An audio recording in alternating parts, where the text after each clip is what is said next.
पंकज जी, कोटा से। राधे। राधे राधे महाराज जी। महाराज जी, लोग तीर्थ स्थान पर तीर्थ याटन करते हैं, जबकि भगवान सभी जगह हैं, कन कन में हैं, तो धार्मिक स्थलों पर जाना चाहिए या नहीं महाराज जी? मेहंदी में लालिमा होती है ना, पर मेहंदी के पूरे पेड़ को चीर डालो, कहीं लालिमा दिखा दो तुम तुम्हें सामने, नहीं ना। उसकी एक प्रक्रिया है ना। उसके पत्ते तोड़िए, उसको बांटिए, बांट के लगाइए, आधा घंटा लगा रहने दीजिए, फिर धो दीजिए। तो आपको दूध में घी है, पूड़ी पका सकते हो, लेकिन घी है उसी में। उसकी एक प्रक्रिया है, उसको दही बनाओ, मंथन करो, मक्खन निकालो, फिर उसको तप्त करो, तब वो घी बन जाएगा। समझ रहे ना? ऐसे परमात्मा सर्वत्र है। चीर फाड़ डालो किसी को, कहीं भी अगर मिल जाए तो बताओ। उसकी प्रक्रिया है साधना के लिए हमें पवित्रता चाहिए। तो हम भगवान के परम पवित्र दिव्य स्थानों में जाते हैं, हरिद्वार, काशी। इनमें हमें पवित्रता मिलती है। जब हमारा हृदय पवित्र होता है तो हमारे अच्छे भाव होते हैं, तो वो भाव भगवान को समर्पित हो जाते हैं और हमें भगवान का अनुभव हो जाता है। जब हमारा भाव बन जाए ना, तो हम कुत्ते से भी भगवान प्रकट कर सकते हैं। हमारा भाव बन जाए तो हम ईंट से भी भगवान प्रकट कर सकते हैं। हमारा भाव ना बने तो भगवान में भी भगवान नहीं दिखाई दे रहे दुर्योधन का भाव नहीं है भगवान के प्रति। तो श्री कृष्ण को एक बहुत विद्वान प्रवीण यदुवंशी समझता, वो भगवान नहीं मानता। दुर्योधन भगवान नहीं मानता। जब भगवान ने विराट रूप दिखाया तो बंदी बनाने की कोशिश की। वो भगवान को मनुष्य मानता रहा, कभी भगवान नहीं माना। तो बात समझ में नहीं। ये जो तीर्थ बने हैं, ये पावर है, अध्यात्म के पावर है। जैसे गंगा जी नहा के आप देखो कैसा लगता है, एकदम फ्रेश, लेकिन नियमानुसार। अब गए, कुल्ला कर रहे हो, थूक रहे हो और मल रहे हो, साबुन लगा रहे हो, कोई अनुभव नहीं होगा। गए, साष्टांग दंडवत किए, माथा में जल रखा और गए, चुपचाप 5, 7, 11 डुबकी लगाई, एकदम बाहर हो गए। देखो एकदम आनंद आएगा।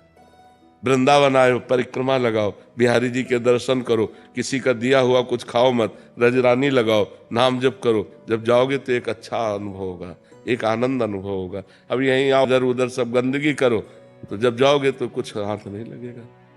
ये परम पवित्र स्थान बनाए गए हैं कि हमको अध्यात्म का सहयोग मिले, हमारे जो गलतियां हो गई, पाप हो गए, वो नष्ट हो जाए। भगवान सर्वत्र है, पर जैसे दूध में सर्वत्र घी है, दूध से काम नहीं चल सकता, उसका प्रक्रिया। तो ऐसे प्रक्रिया का मतलब साधना। तो साधना का प्रारंभ करने के लिए हमें जो पवित्रता चाहिए, वो गंगा है, काशी है, जो बड़े बड़े तीर्थ है, इनमें इसीलिए जाया जाता है कि हम गृहस्थ हैं, हमसे कोई ना कोई पाप बन जाते हैं। तो इन तीर्थों में जाने से हमारे पाप नष्ट होते हैं, हमारे पुण्य बनते हैं, हमारा हृदय पवित्र होता है। अवश्य जाना चाहिए, पर जिस पद्धति से रहना, उसी पद्धति से रहना।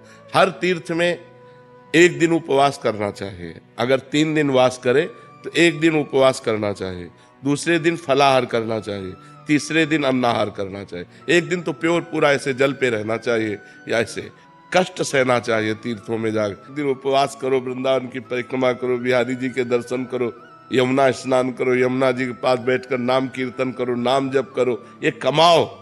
जो तीर्थ स्थानों में परम पवित्र भाव कमाए जाते हैं वो एक, लेकिन बड़ा विचित्र है। यमुना किनारे भी बैठकर गंदी बात करेंगे, यमुना किनारे भी बैठकर गंदी क्रियाएं करेंगे, इधर उधर सब गंदी बातें करेंगे, तो धाम का फिर लाभ कहाँ मिल पाएगा?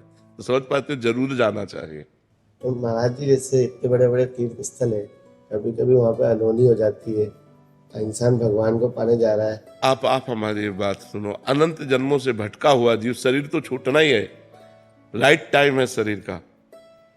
और अगर वो हरिद्वार में शरीर छोड़ता है, वो वृंदावन में शरीर छोड़ता है, काशी में छोड़ता है, तो उसे भगवान की प्राप्ति हो जाएगी। कितना बढ़िया लाभ मिला। शरीर तो छूटना ही था, लेकिन शरीर ऐसी जगह छूटा कि भगवान की प्राप्ति हो गई। तो इसमें लाभ हुई कि हानि हुई? लाभ। हाँ, तो हमें नेगेटिव नहीं सोचना, हमें पॉजिटिव सोचना है। काशी है, वृंदावन धाम है, हरिद्वार है, गंगा का तट है, यमुना का तट है, इनके किनारे प्राण निकलते हैं तो जीव की उत्तम गति होती है। प्राण तो निकलने थे, लेकिन यहाँ निकले, ये उत्तम गति हुई। जैसे आपके 100 रुपया जेब से बिहारी जी के सामने कट गए तो निश्चित मान लो करोड़ों का नुकसान होना था। आप वृंदावन आए तो धाम की कृपा से मात्र 100 रुपए में वो कार्यक्रम हो गया तुम्हारा। अब वो अगर तुम पॉजिटिव नहीं सोचते तो नेगेटिव सोचकर चलोगे, तुम आए ना तो तुम्हारा मंगल हो गया। करोड़ों का नुकसान भगवान ने 100 रुपये में निपटा दिया। या ठोकर लगी, थोड़ी चोट लग गई, बहुत बड़ी हानि, थोड़ी सी चोट में निपटा दी। उसे हम निगेटिव क्यों सोचे, उसे हम पॉजिटिव सोचे। जो सत्य है, जो सत्य है, ये परम सत्य है, कोई बहानेबाजी नहीं, ये परम सत्य है।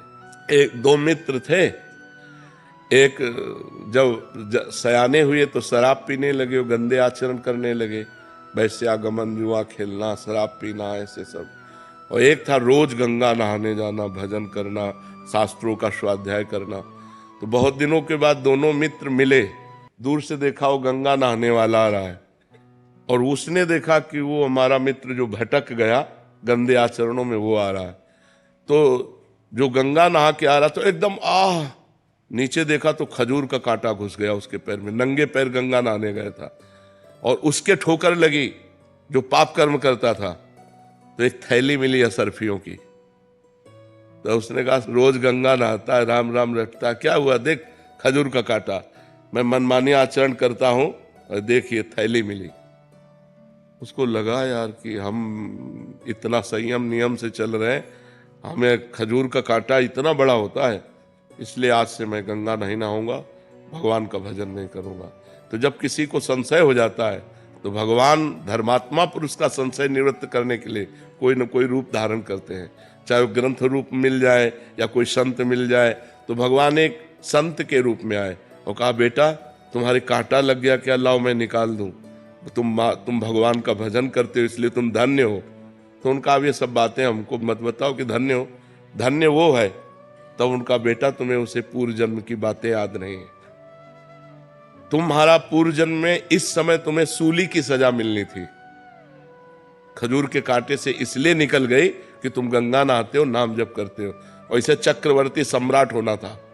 और ये अपने पाप कर्म करके बस ये आखिरी थैली है, ये जहां भोग लेगा तो इसको दुर्गति प्राप्त होगी और तुम्हारा ये कांटा ही आखिरी है, और ये जहां हटा, इसकी पीड़ा हटी तो तुम आगे परम धाम को परम लाभ प्राप्त करोगे। तो कभी कभी वर्तमान की घटनाओं में हम लोग भगवान पर अश्रद्धा कर लेते हैं, पॉजिटिव बात हम सोचे, नहीं तो हमें भगवान की इस मंगलमय विधान में अश्रद्धा हो जाएगी, नहीं हो जाएगी।